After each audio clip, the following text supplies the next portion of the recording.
Hello all, Simon Toohey here, brand ambassador for Dilmah tea, and today I've got something pretty cool for you. I'll be making kombucha. And I'm going to be making kombucha using the premium Dilmah Ceylon tea, the finest tea.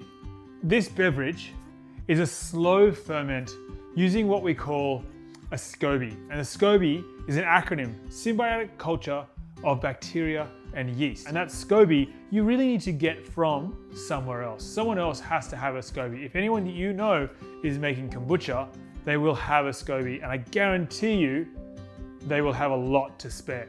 With this drink, we're now going to put our SCOBY into our jar, and then we're going to make our tea sugar mixture. I'm using 4 bags of Dilmah Premium Ceylon tea. Put that in our bowl with 3/4 cup of sugar. Raw organic sugar is the best. You really want to keep it raw. The less you are processing your sugar, the better your SCOBY will survive and the better your kombucha will taste. Add a litre of boiling water to your sugar and tea in a bowl, and then let that sugar dissolve and let that tea extract all the flavors. Let it steep like you would normally for a regular tea, 5 minutes. Take those tea bags out, let them drain, and put them to the side. You now have your sugar tea mixture.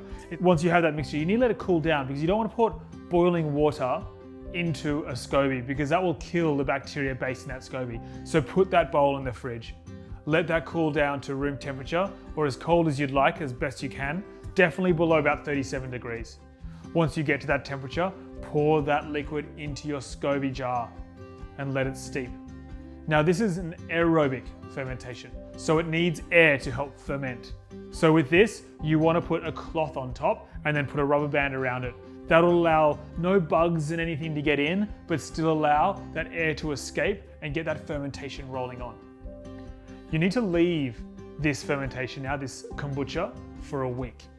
Thereabouts. If you live in a very hot country, you could only have to leave this a couple of days, a few days, and you'll find the flavor will change to your liking.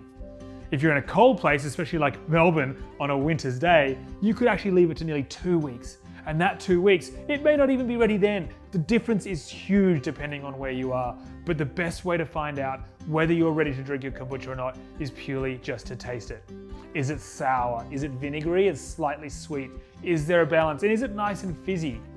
It's a really good example of knowing by taste. Really important. Once you have achieved the flavor you're after, you then can drink it. With this, I've put a beautiful wedge of lemon, a wedge of orange, and some mint leaves at the bottom of a glass. I've then poured over my fresh batch of kombucha that I've left, and I've filled that right up on top of a cube of ice to get it nice and chilled. Sit back, relax. That is my kombucha drink. Cheers.